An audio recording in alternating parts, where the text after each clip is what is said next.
Gilles Delpapas, bonjour. Bonjour. Gilles Delpapas, Attila et la magie blanche est un roman qui met en scène Marius Jacob. Pourquoi le personnage de Marius Jacob? Au départ, je voulais faire un livre sur le cinéma. Sur le cinéma et sur les gens qui tournaient autour du cinéma. Puis je me suis rendu compte qu'à cette époque-là, il y avait un type qui était un Marseillais, qui était un type assez extraordinaire, dont peut-être Maurice Leblanc se serait inspiré. Il a toujours dit que c'était pas vrai, mais moi je pense qu'il y avait quand même, il a été obligé de prendre quelque chose de ce mec pour faire son personnage d'Arsène Lupin. Expliquez-nous ce titre un peu énigmatique, Attila et la magie blanche. Alors, Attila était le nom de Marius Jacob, le surnom, il se faisait appeler Attila. Il laissait des mots comme ça dans les maisons cambriolées, notamment, bon, par exemple, je pense à Pierre Loti qu'il a cambriolé. Il a cambriolé Pierre Loti, il s'est aperçu, quand il était dans la maison de Pierre Loti, que c'était Pierre Loti et que c'était un écrivain, que c'était pas simplement un navigateur. Et il a laissé un mot à Pierre Loti en disant je me suis rendu, excusez-moi, je me suis rendu compte que je cambriolais la maison d'un écrivain. Il a laissé des sous, il a dit voilà, je ne sais plus combien, 10 francs pour la réparation de la vitre, veuillez m'excuser. Voilà, je trouve ça d'une élégance folle, c'était un homme comme ça. Donc Attila, c'était Marius Jacob, et la magie blanche, c'est ainsi qu'on appelait le cinéma au début du siècle. Ce que j'ai adoré dans ce personnage, c'était sa notion de liberté aussi, sa notion de justice, parce c'était un homme qui était très juste, qui répartissait ses gains entre ses hommes, parce qu'il avait une bande qui s'appelait les Travailleurs de la Nuit, la cause, c'est-à-dire les journaux, hein, les journaux anarchistes, les prisonniers, les familles de prisonniers, il répartissait cet argent assez également.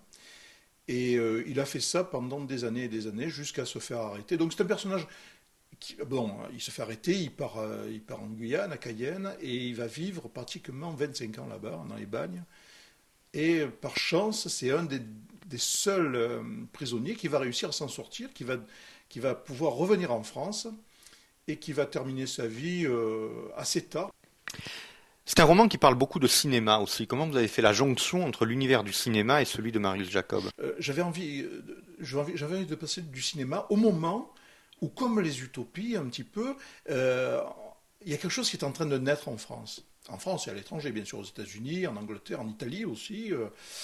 Donc le cinéma, en fait, plus réellement, c'est un ensemble de techniques et de réflexions de chercheurs. Et l'un de ces chercheurs qui m'a passionné, c'est Méliès, qui est un homme formidable qui, je pense, a inventé beaucoup de choses, notamment la mise en scène. Je pense que c'est lui qui a inventé la mise en scène. Et c'était un homme formidable aussi, c'était un bourgeois qui aurait dû être un industriel de la chaussure et qui, fou de spectacle, devient illusionniste, achète un théâtre à Paris et devient illusionniste. Ça marchait très bien pour lui, les spectacles marchaient très bien, jusqu'au jour où il vient voir le premier projection des Frères Lumière et il tombe fou amoureux du cinéma et décide de l'utiliser pour ses illusions. Voilà. Voilà. Et à partir de là, va naître une certaine partie du cinéma. C'est un roman historique, c'est un genre que vous n'aviez pas encore abordé. Vous l'avez traité avec une rigueur documentaire extrême ou au contraire le roman a irrigué en permanence la trame sur laquelle vous avez travaillé? Ah, je vais dire les deux. Je me suis beaucoup documenté, mais je me suis interdit de devenir un historien. C'est-à-dire que j'espère, je me suis permis évidemment de faire rencontrer des gens qui ne se sont pas rencontrés, mais qui auraient pu se rencontrer et j'allais dire qui auraient dû se rencontrer. En tout cas, il y a des rencontres qui étaient presque prévisibles, qui n'ont pas eu lieu. Et moi, voilà, j'ai un peu forcé le destin là-dessus. Vous inaugurez avec ce livre une nouvelle maison d'édition au-delà du raisonnable. Comment s'est fait la rencontre et pourquoi décider comme ça de publier chez un éditeur qui démarre? Alors ça c'est ma politique à moi. J'aime bien travailler avec des jeunes éditeurs pour plusieurs raisons. Cette jeune maison d'édition est dirigée par une jeune femme qui a envie de réussir, qui a envie de faire des beaux livres. Ce qui est important également dans ce désir de rentrer dans cette maison d'édition, c'est que cette éditrice a une façon de travailler avec les auteurs qui est tout à fait particulière.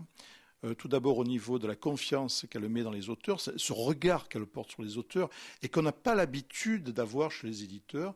Donc un travail en synergie complètement, qui nous amène l'un et l'autre à discuter de l'œuvre, à discuter des livres, la façon de faire qui est une façon complètement différente. Gilles Delpapas, merci. Merci à vous.